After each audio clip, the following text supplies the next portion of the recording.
Selamat petang, Bungkus. Petang Ibrahim. Bungkus, usai lawan Bahrain yang begitu kontroversial wasitnya, menyakitkan, Bungkus. Pelajaran apa yang bisa kita petik agar kita waspada nih dipimpin wasit asal Timur Tengah lagi? Iya, yang pertama tentu kita harus sangat berhati-hati ya. Setiap kemungkinan terjadinya pelanggaran harus kita hindari, termasuk menghindari kesalahan di menit-menit akhir yang dalam beberapa pertandingan ini sebetulnya sering menjadi persoalan bagi kita. Kemarin menghadapi Bahrain, golnya juga tercipta di menit akhir ya. Kita juga pernah mengalami kebobolan gol di menit akhir waktu lawan Irak ya. Sebelumnya juga kita kebobolan di menit akhir waktu lawan Australia di Piala Asia. Jadi memang kita perlu terutama jajaran pelatih dan manajemen perlu menguatkan konsentrasi para pemain supaya kebobolan di menit akhir itu bisa kita hindari. Karena sepak bola itu memang di era sekarang tambahan waktunya itu seringkali tidak terduga gitu ya. Misalnya kemarin berlangsung sampai 6 menit tapi realitas di lapangan sampai 9 menit. Itu hal-hal yang sekarang memang menjadi fenomena baru di sepak bola modern di mana setiap waktu yang terbuang itu akan dicatat dan dikompensasi. Jadi kita harus fokus betul, selama peluit panjang belum berbunyi artinya pertandingan belum selesai. Kalau bicara soal protes yang dilayangkan oleh PSSI, ini outputnya nanti bagaimana atau dampaknya bisa seperti apa ini? Iya, protes itu saya pikir mengingatkan kepada AFC dan FIFA bahwa Indonesia tidak happy dengan kepemimpinan wasit Alkaf ya, dan tentu diharapkan di laga-laga selanjutnya ini menjadi concern bagi FIFA dan AFC, termasuk dalam hal penugasan wasit. FIFA dan AFC ini mempertimbangkan rekam jejak wasit yang pernah memimpin pertandingan Indonesia. Saya pikir manfaatnya itu, tapi secara hasil tidak akan mengubah karena apa yang sudah terjadi di lapangan itulah realitas yang harus kita terima. Mm. Ini saya lihat postingan JJS yang terakhir, belajar dan moving forward, kemudian juga 1 poin tapi rasanya ini kehilangan begitu beratnya rasa sakit ketika main usai lawan Bahrain kalau Anda lihat dari pemain. Tapi ini bagaimana mereka bisa bangkit kembali jelang lawan Tiongkok, Bungkus?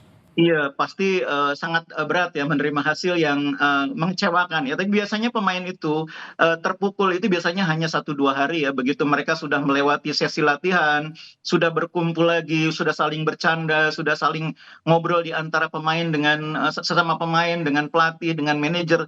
Biasanya mereka sudah bisa move on. Sehingga ketika menghadapi pertandingan berikutnya lawan tuan rumah China atau Tiongkok ini mereka sudah lupa dengan hasil kemarin.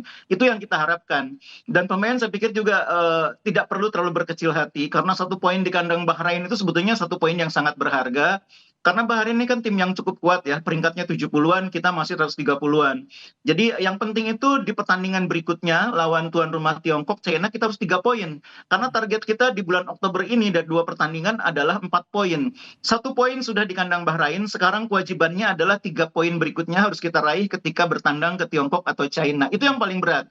Mengapa kita butuh 3 poin dari Tiongkok atau China? Karena bulan November, pertengahan November kita punya 2 pertandingan yang sangat berat. Memang dua-duanya pertandingan home, tapi lawannya Jepang dan Arab Saudi. Jadi kita butuh modal kemenangan lawan tim tuan rumah Tiongkok, supaya nanti ketika lawan Jepang, lawan Arab Saudi, kepercayaan diri pemain sudah sangat meningkat. Mm-mm.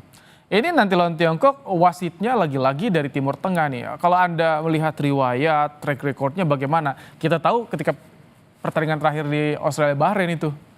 Iya, ya memang setiap wasit itu pasti pernah punya rekam jejak seperti itu ya. Termasuk wasit Indonesia juga kalau dilihat oleh negara lain mungkin juga bisa dilihat hal-hal seperti itu. Wasit-wasit Indonesia yang pernah memimpin pertandingan di level internasional maksud saya. Hmm. Jadi kita lupakan aja saya pikir apa yang sudah terjadi kemarin, kita juga tidak perlu berpikiran negatif tentang wasit dari Uni Emirat Arab ini.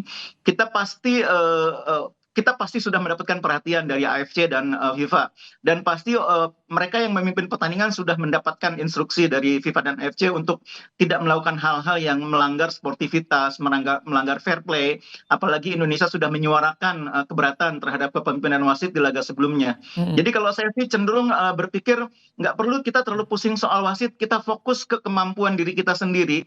Kita harus tampil maksimal lawan tuan rumah Tiongkok supaya bisa 3 poin. Itu aja yang paling penting.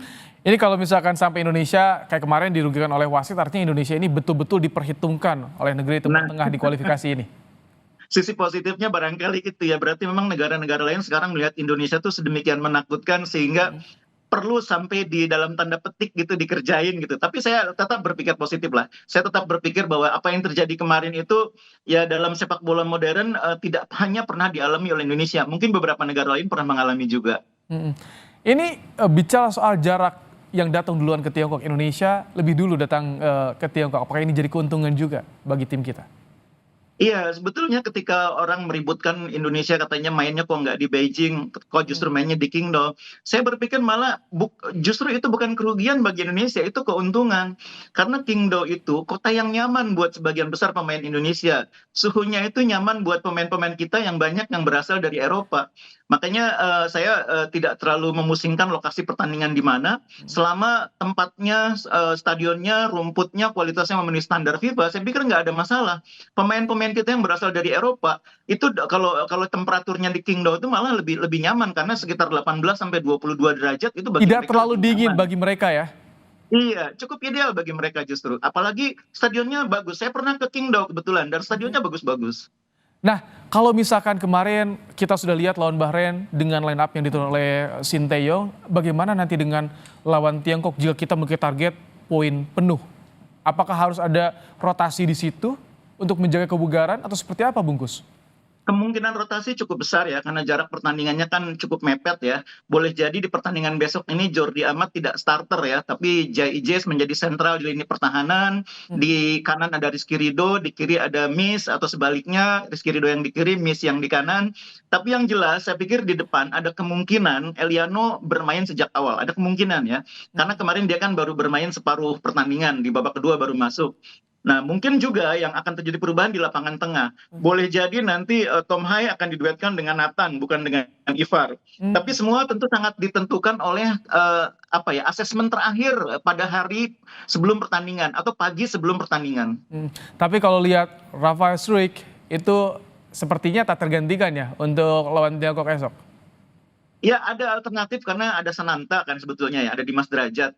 Tapi saya pikir kita memang di pertandingan lawan Tiongkok atau China, jelas Sintayong itu ingin mengejar 3 poin. Karena itu saya pikir akan dipilih pemain-pemain yang punya naluri mencetak gol. Tidak mustahil ya, tidak mustahil dalam perhitungan saya. Itu pemain seperti Sananta main sejak awal tidak mustahil atau Dimas Derajat. Karena ini lawan Tiongkok atau China ini kita butuh 3 poin. Ini nggak bisa ditawar. Kalau kita mau bersaing minimal untuk masuk posisi 3-4. Salah satu yang harus dimenangkan laga away adalah di kandang China. Oke, terima kasih Bungkus untuk ulasannya Baik, dalam baik. program Kompas Petang sore hari ini.